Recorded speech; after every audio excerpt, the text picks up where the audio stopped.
Trailer loading is such a huge topic.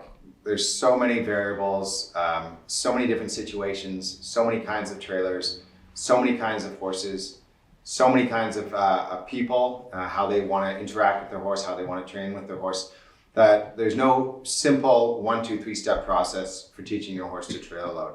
What we're going to try to go through is look at the big picture, look at some of the different situations that are going to come up, and try to empower you to how to figure out these puzzles on your own. And that's kind of how I think about a lot of things with horses, as a puzzle.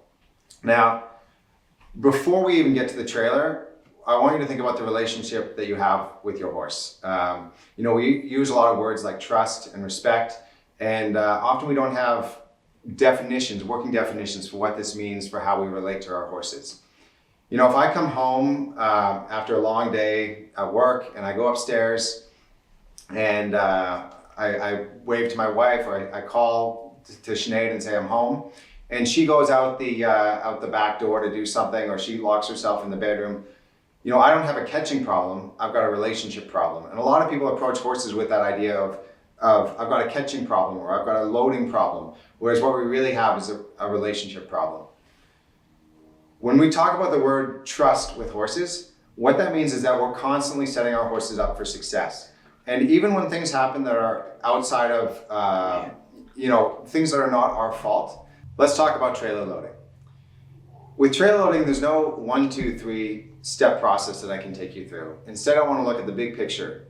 There's so many variables with trailer loading. There's different kinds of trailers, different setups with the trailers, different situations with how the trailer is related to the barn or the paddocks or the arena, different kinds of horses, horses that are high on energy, horses that are dull, horses that are relaxed, horses that are nervous or scared or distracted or fearful. And you have all those same kinds of things with people. You have people that are nervous, you have people that are distracted, you have people that are in a hurry. What we want to look at is all these different variables that can happen and try to figure out why something's happening. Before we even get to the trailer, we want to back up and we want to think about our relationship with the horse. So many times people think about their relationship with the horse or their problems with their horse at specific moments. Somebody might have trouble catching their horse.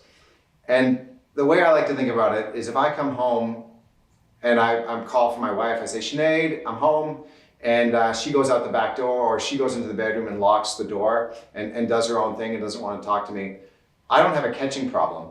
I've got a relationship problem. And it's the same thing with horses. A lot of the times when we think we have a specific problem to do with the trailer, or to do with catching, or to do with mounting, or to do with leading, that's not just particular to that moment. That's a whole relationship problem that we have with the horse. What trust is with a horse is that we'll constantly set up our horse for success. Even if something is not our fault, even if something is not my fault, and I put my horse in a situation where it ends badly, that's on me. That's a little bit less that horse is going to trust me. If I take my horse into a warm-up arena and there's all kinds of people trotting and cantering around, and some kid on a pony that's out of control runs into me and my horse, even though that might be that pony's fault or that kid's fault or that coach's fault, the horse I'm riding is still going to trust me and that situation a little bit less.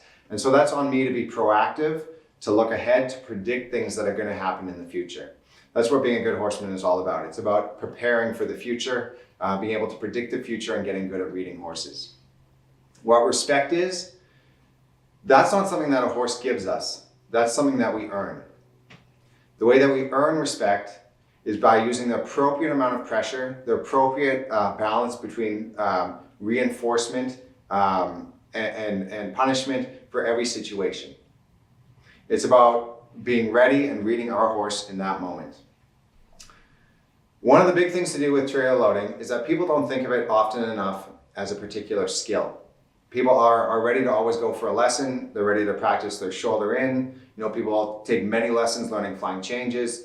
People are going for a lesson 2 or 3 times a week learning how to jump or do cross country, or if you're a Western rider, reining or cutting or sliding stops. We think of these things as particular skills.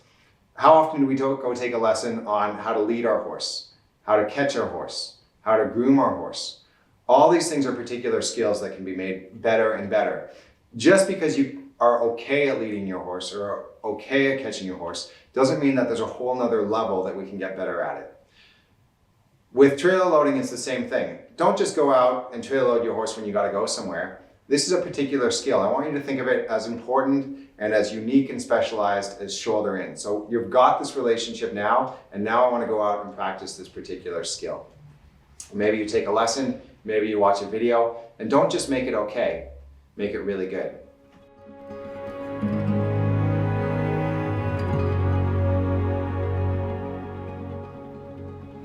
Trailer loading is a little bit like a lot of other things that we do, that there has to be a foundation that we have to build first. You know, if you're going to go out and jump your horse, you have to have a foundation of being able to walk, trot, and canter, a groundwork foundation, being able to ride into new spaces, into open spaces. So before we even start with the trailer in this course, we're going to back up and we're going to work on some specific exercises on the ground. Then we're going to go back and we're going to look at the trailer. We're going to sort of identify different ways that trailers might be oriented or how to load a horse into a trailer. There's different ways to take a horse into the trailer. We could lead them in, we could send them in, we could draw them in. Sometimes you could use multiple people, 2 or 3 people. What we're really trying to do is take into account how the horse is feeling in that moment and not rush through it, but to teach things slow and thoughtfully. Slow and thoughtfully is always going to be fast and in a hurry, all right? One time I was helping an event rider, a close friend of mine, and she had a 5-year-old stallion. And she invited me over to her farm to give her a trailer loading lesson. You know, her stallion was very well behaved in most respects, but he wouldn't go on the trailer. And I went over there and I helped her for about an hour and I showed her some little things. And I got her to the point where she could take the horse on and off the trailer quite easily. And then I left. And as I left, she said to me, she said, "Tik, I'm going to call you out. I want you to come out once a week and I want to get better at this." And I said, "That's great." I didn't hear from her for 2 months.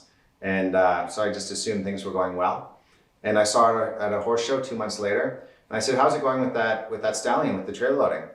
And she said, "It's going well. I just got to go out, 2 hours before I have to leave to get the horse on the trailer." And I thought, geez, 2 hours? It takes you 2 hours to get the horse on the trailer? And she said, no, it just takes me a couple minutes. Like the horse pretty much just walks on. And I said, "Well, if it just takes you a couple minutes, why are you going out there 2 hours before you have to go?" And she said, "Because if I go out there 5 minutes before I have to go, it takes 2 hours." And this is a great thing that it shows us, is that the horse really reads the mindset that we're in, how prepared we are, how relaxed we are. And if we're in a hurry, it's not going to go well. One of the number 1 rules of trailer loading is don't trailer load when you're in a hurry.